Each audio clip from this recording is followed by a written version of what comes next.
हाल मैं 11वीं क्लास का मैथमेटिक्स पढ़ा रहा हूँ, साथ ही 12वीं क्लास का मैथमेटिक्स, लेकिन आप लोगों का बैच है 11वीं क्लास का। अभी 11वीं क्लास का मैथमेटिक्स है, इसमें पाठ नंबर 15 है जिसका नाम है अनुक्रम तथा श्रेणी। अंग्रेजी में सीक्वेंसेस एंड सीरीज के नाम से जानते हैं। इस पाठ में एक्सरसाइज 15.1, 15.2 और 15.3 पहली कक्षाओं में समाप्त हो चुका है। आज मैं एक्सरसाइज 15.4 शुरू करने जा रहा हूँ। केसी सिन्हा की बुक से प्रॉब्लम चल रहा है। मैं एक एक क्वेश्चन करके बतला रहा हूँ। मैं आशा करता हूँ कि ये कक्षाएं आप लोगों के लिए बहुत ही उपयोगी होगी। यदि वीडियो पसंद आप लोगों को आए तो लाइक कर देंगे और चैनल को सब्सक्राइब कर देंगे। देखिए क्वेश्चन है, if general term of an AP is 3n plus 5 then its common difference will be। AP का सामान्य पद जो है 3n plus 5 है, इसका कॉमन डिफरेंस यानी सार्व अंतर क्या हो जाएगा, पदांतर क्या हो जाएगा, ये पूछ रहा है। जनरल टर्म को हम Tn से सूचित करते हैं। Tn बराबर लिखा हुआ 3n plus 5, 3n plus 5, T1 T2 आप निकालेंगे, ऐसे भी बन सकता है। तो Tn दिया हुआ, Tn minus 1 निकालेंगे, फिर D दोनों को आपस में घटा करके निकाल सकते हैं। T1 T2 निकाल करके भी बना सकते हैं। T1 बराबर हो जाएगा, n की जगह पर 1 है, 3 गुना 1 प्लस 5 हो जाएगा, बराबर 3 गुना 1 मीन्स 3 प्लस 5 बराबर 8 हो जाएगा। T2 बराबर हो जाएगा तथा T2 बराबर, या एंड बोल देता हूँ, एंड T2 बराबर हो जाएगा, इसी से निकालना है 3 गुना n का मान 2 प्लस फिर 5, 3 गुना 6 प्लस 5 बराबर 11 हो जाएगा। कॉमन डिफरेंस इसलिए D बराबर हम बोल देंगे हो जाएगा T2 माइनस T1, 11 माइनस 8 बराबर 3। एक चूज करने वाला है, आंसर नंबर 3 है, आंसर तीसरा है, तीसरा में 3 लिखा हुआ। क्वेश्चन दूसरा देखेंगे।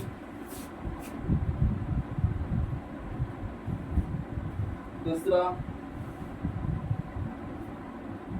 एक 6th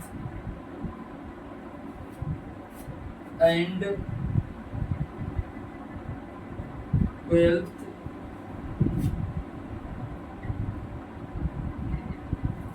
terms of an AP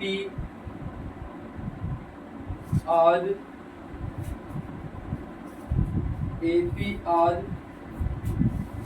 13 and 25 respectively,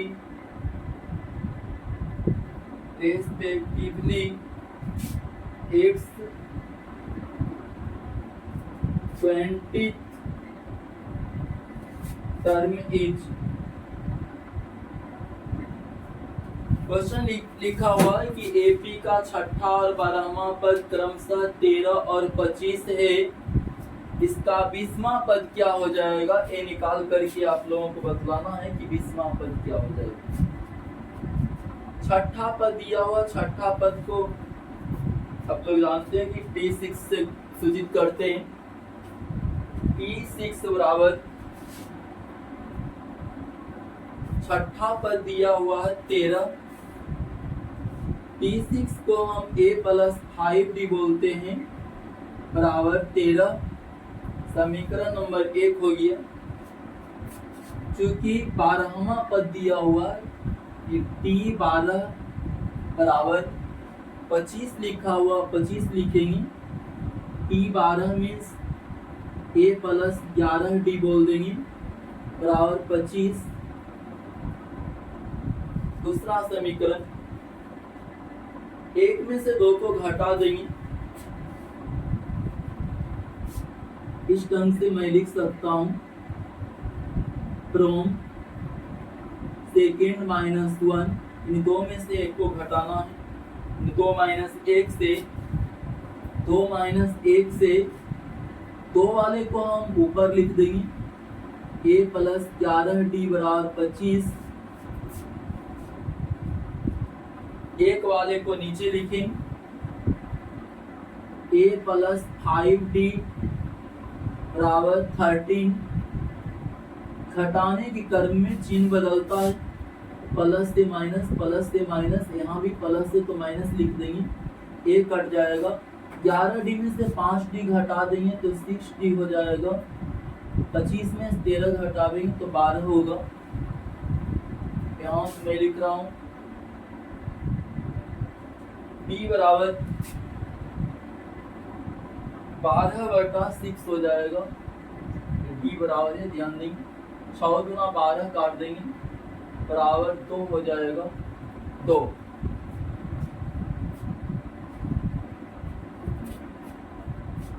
d का मान समीकरण एक या दो किसी में हम रख देंगे, putting the value of d in equation first, d का मान समीकरण एक में देने पर a प्लस 5d बतला रहा, a 5d कहने का मतलब 5 गुना d का मान 2 लिख देंगे, a प्लस 5d बराबर 13 है, 13 बोल देंगे, आगे बढ़ा देंगे तो हो जाएगा a प्लस 5 गुना 10 बराबर 13, a बराबर हो जाएगा 13 माइनस 10 बराबर 3, इसलिए जो पूछ रहा है 20वां पद पूछ रहा है, t20 बराबर, t20 को हम a प्लस 19d बोलेंगे, a का मान 3 है, प्लस 19 गुना d का मान 2 है, बराबर हो जाएगा 3 प्लस 19 गुना 38, 38 में 3 जोड़ देंगे तो 41 हो जाएगा। ये आपका पहला नंबर है ऑप्शन में, पहला नंबर।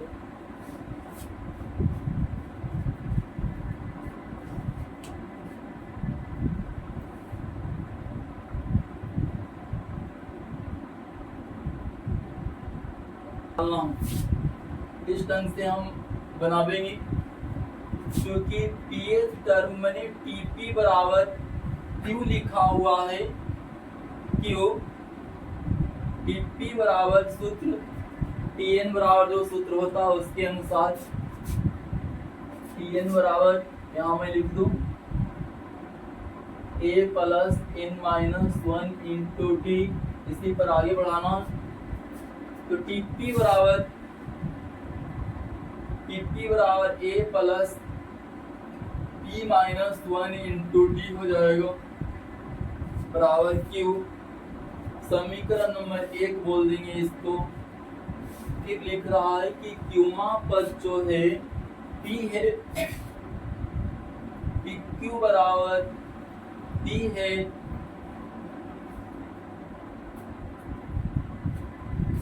pq को हम बोलेंगे a plus q minus 1 into D, TN वाला सूत्र से बराबर p लिखा हुआ, p लिख देंगे। समीकरण नंबर 2,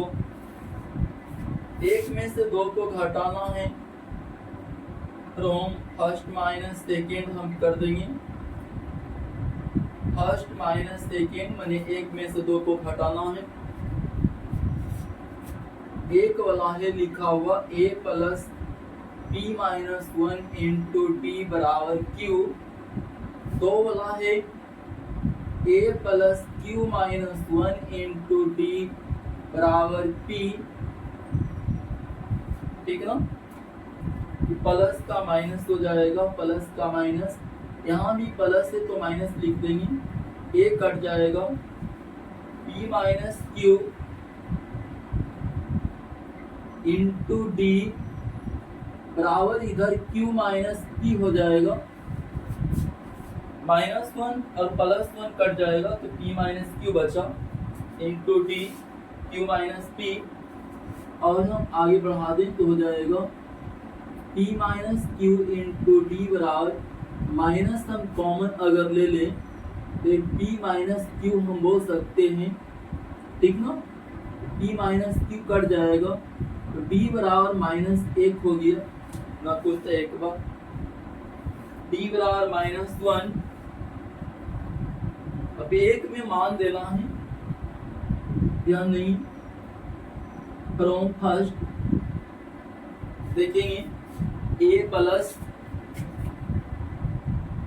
प्लस लिखा हुआ है p -1 इंटू डी, ए प्लस p -1 इंटू डी बराबर क्यू, इसी में मान दे देना है d का, a plus p -1 into D का मान -1 है बराबर क्यू, ध्यान देंगे a -1 से गुना कर देंगे p में तो -p हो जाएगा,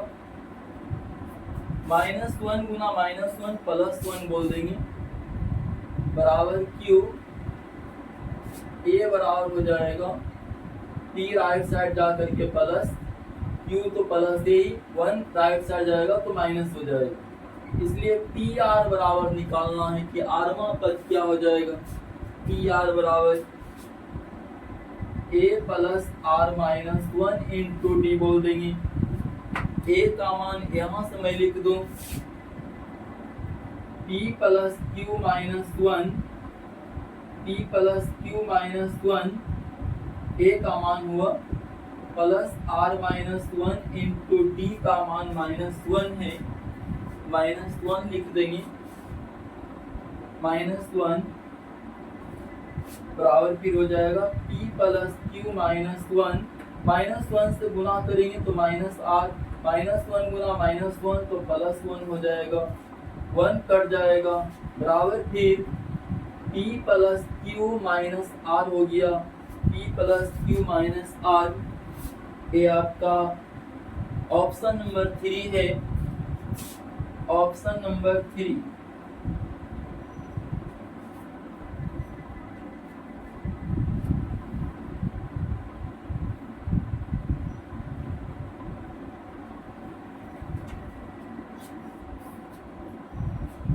क्वेश्चन नंबर 4 है,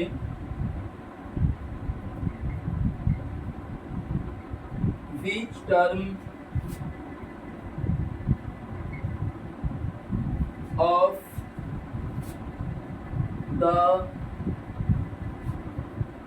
sequence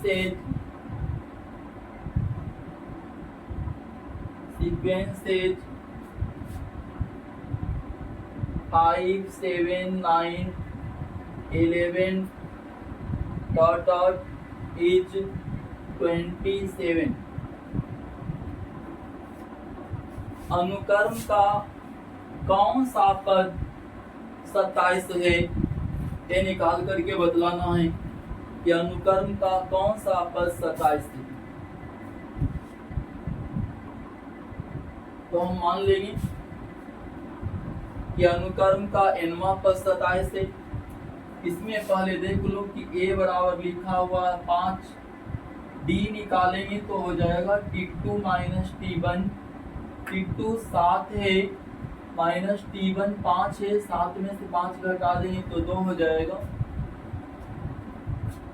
है ना। Let nth term of the sequence is 27, इसलिए t n बराबर 27, क्योंकि मान चुका हूं सीक्वेंस का nवां पद जो है 27 है, तो Tn बराबर 27, Tn बराबर सूत्र हम लगा देंगे, वहां देखिए लिखा हुआ है a plus n minus 1 into D बराबर 27, a का मान 5 है, plus n minus 1 into D का मान 2 है, बराबर 27, और आगे बढ़ा देंगे तो हो जाएगा 5 प्लस एक 2n माइनस 2 हो जाएगा ना, 2n माइनस 2, 2n माइनस 2 बराबर 27, 2n प्लस 3 बोल देंगे ना, 2n बराबर हो जाएगा 27 और एक माइनस 3 हो जाएगा, 2n बराबर 27 में से 3 घटा देंगे तो 24 हो जाएगा, ठीक ना। 2n बराबर 27 माइनस 5 में से 2 घटेगा 3, 2n बराबर 24, n बराबर हम निकाल देंगे तो हो जाएगा 24/2, 12 बार में कट जाएगा, बराबर 12 हम बोल देंगे, बराबर 12, यानी the number of numbers lying between 81 and 1972 which are divisible by 17, 81 और 1972 के बीच 17 से विभाजित होने वाली कितनी संख्याएं हैं उसको ज्ञात करना। 81 और 1972 के बीच 17 से विभाजित होने वाली सबसे छोटी संख्या हो जाएगी 17 × 85, 85, ठीक है ना। 17 × 6 2 कल से, 17 7 19 से, 17 7 19 से, 17 और 36 से, ये सब संख्याएं हो जाएगी 81 से बड़ी संख्याएं। अंतिम संख्या को हम ढूंढते हैं 1972, 17 से भागा, 17 इकाई 17, घटावेंगे तो 2, 7 उतारेंगे, 17 इकाई 17, 17 6 2 तल से,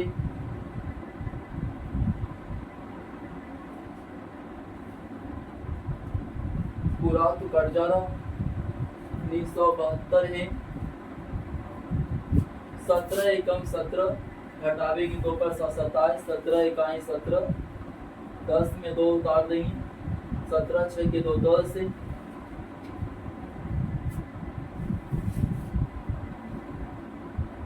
यानी 17 घटा देंगे तो हो जाएगा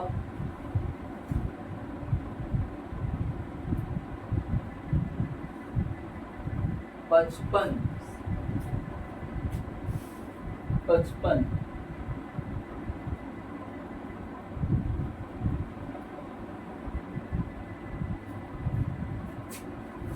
उन्नीस सौ 55 देखता हूँ, 1955, 17 से कटता है कि नहीं,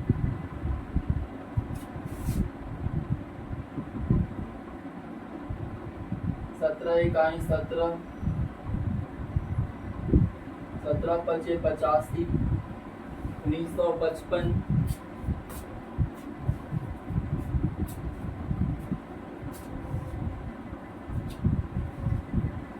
हाँ तो जो क्वेश्चन बोल रहा था कि 81 और 1972 के बीच 17 से विभाजित होने वाली कितनी संख्याएं, तो 17 से विभाजित होने वाली सबसे छोटी संख्या 81 और 1972 के बीच में 85 है, सबसे बड़ी संख्या 1975 हो जाएगी, 1975 हो जाएगी, क्योंकि 1972 के बीच में बोल रहा तो 1955 हो जाएगा सबसे बड़ी संख्या। 1972 के बीच में, तो 1972 से छोटी होनी चाहिए, 1955 हो जाएगी सबसे बड़ी संख्या। इसमें देखना कि a बराबर जो है आपका 85 है, d निकालेंगे तो हो जाएगा 102 में से 85 घटा देंगे तो 17 हो जाएगा, 17। tn बराबर लिखा हुआ आपका nवां पद 1955 है, 1955 n बराबर पूछ रहा है कि क्या हो जाएगा, n बराबर क्या हो जाएगा, ये निकाल करके बतलाना। तो चूंकि tn बराबर हम लोग जानते हैं, पता है a plus n minus 1 into D, ठीक। tn के जगह पर 1900 हम 55 बोल दें, बराबर a का मान 85 है, प्लस फिर n माइनस 1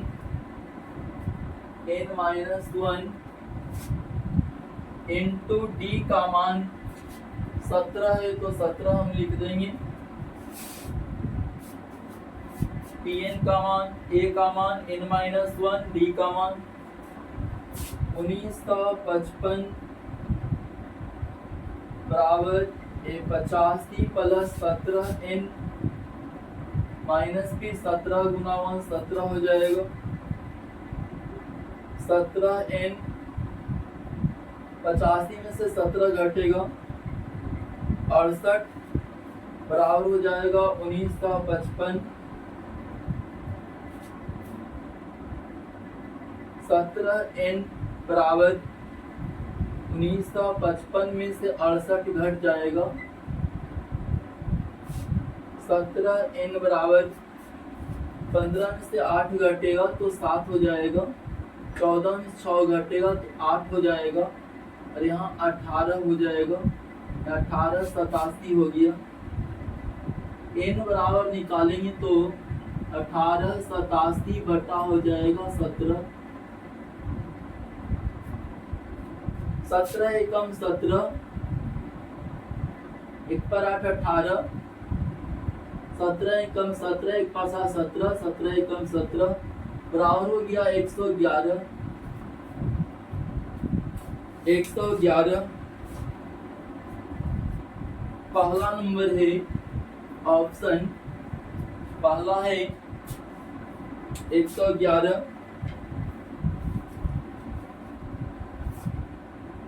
ठीक, तो 6 से मैं अगली